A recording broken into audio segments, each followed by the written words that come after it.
Good morning students. Class 7th की संस्कृत का हमने लेसन 10 कर लिया है। अब करेंगे 11वां पाठ। एकादश पाठ है 11वां पाठ। समवाय ही दुर्जय, मतलब संगठन अजय होता है। ये कहानी है जो हमारी, इसकी विषय वस्तु एकता में बल है। इस कथा पर आधारित है। इकट्ठा होकर अगर हम एक साथ किसी को भी हराना चाहें तो उसको हरा सकते हैं। संगठन पर विजय, किसी और की विजय पाना कठिन होता है। एकता में बल है। पुरा एकस्मिन वृक्षे एका चटका प्रतिवस्ति स्म। पुरा मीन्स पहले, प्राचीन काल में एक वृक्ष के नीचे एक चटका गौरैया या चिड़िया रहती थी। प्रतिवस्ति मीन्स रहती, स्म थी, रहती थी। कालेन तस्या संतति जाता, समय बीतने के बाद के पश्चात तस्या उसके, संतति में संतान, जाता मीन्स पैदा हुई, उसकी संतान पैदा हुई।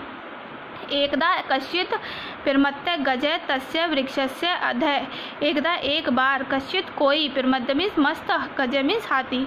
एक बार एक मस्त हाथी, तस्य वृक्षस्य उस वृक्ष के, अधः मीन्स नीचे, आगत्य आकर, उस वृक्ष के नीचे आकर, तस्य शाखाम सुंडेन अत्रोट्यत, उस शाखा को, सुंडेन मीन्स सूंड से तोड़ दिया। चटकाया नीडम भुवि अपतत, चिड़िया का घोंसला, नीडम मीन्स घोंसला, भुवि नीचे जमीन पर गिर गया।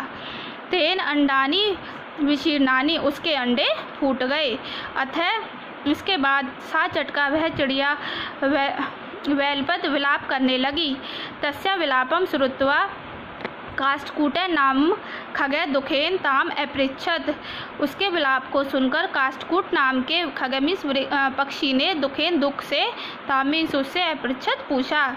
उसके विलाप को सुनकर काष्ठकूट में कठफोड़वा नामक पक्षी ने उससे दुखी होकर पूछा, भद्रे, हे चिड़िया, किमर्थम विलपसी, क्यों विलाप कर रही हो। इति चटका अवदत, चिड़िया बोली, दुष्टेन एकेन गजेन मम संतति नाशिता। एक दुष्ट हाथी ने मेरी संतान को नष्ट कर दिया है।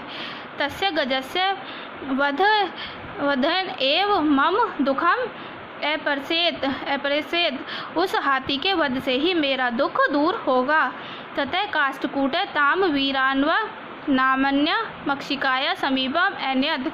उसके पश्चात वह कठफोड़वा उसे वीरान्वा नामक मक्खी के पास ले गया। तयो वार्ताम श्रुत्वा मक्षिका अवदत, उनकी बात को सुनकर मक्खी बोली, मम अपि, मेरा भी, मित्रम मंडूक मेघनाद अस्ति, मेरा भी एक मित्र मेघनाद मेंढक है। मंडूक मीन्स मेंढक है। शीघ्रम तम उपेत्य यथाचितम करिष्यामि, शीघ्र ही उसके पास जाकर उचित उपाय करते हैं। तद इदानीम तौ मक्षिकाया सह गत्वा मेघनादस्य पुरे सर्वं वृत्तांतम नैवेद्यताम। तब वे दोनों मक्खी के साथ जाकर मेघनाद को सारी बात का निवेदन किया। मेघनाद अवदत, मेघनाद बोला, यथा अहम कथयामि तथा कुरुतम, जैसा मैं कहता हूँ वैसा करो। मक्षिके, हे मक्खी, प्रथम त्वम मध्याह्ने तस्य गजस्य कर्णे शब्दम कुरु। पहले तुम मध्याह्न, दोपहर को, तस्य गजस्य, उस हाथी के कर्णे मीन्स कान में शब्द करो या फिर कुछ कहो। येन से नैने निमिल्यम स्थास्यति, जिससे उसके नैन मीन्स आँखें, निमिल्य बंद हो जाएंगी और वो बंद होकर खड़ा, आँखें बंद करके खड़ा हो जाएगा। तदा काष्ठकूट चंचवा तस्य नैने स्फोटी सती, तब कठफोड़वा अपनी चोंच से उसके नेत्रों को, उसकी नैनों को, आँखों को फोड़ देगा। स्फोटस्यति मीन्स फोड़ना। एवं स गजे अंधे भविष्यति, इस प्रकार वह हाथी अंधा हो जाएगा। तीर्थार्थे से जलाशयम गमिष्यति, और वह तीर्थार्थे प्यास से व्याकुल होकर जलाशय मीन्स तालाब की तरफ जाएगा। मार्गे महान गर्ते अस्ति, मार्ग में, रास्ते में एक बहुत बड़ा, गर्ते मीन्स गड्ढा है, रास्ते में एक बहुत बड़ा गड्ढा है। अब इस लेसन को इतना ही पढ़ना है और इसकी व्याख्या करनी है, लिखनी है और इसके शब्दार्थ कॉपी पर नोट करने हैं। जो ये थोड़ा सा रह गया है इसको और इसकी एक्सरसाइज को नेक्स्ट वीडियो में करेंगे। ठीक है, ओके, थैंक यू।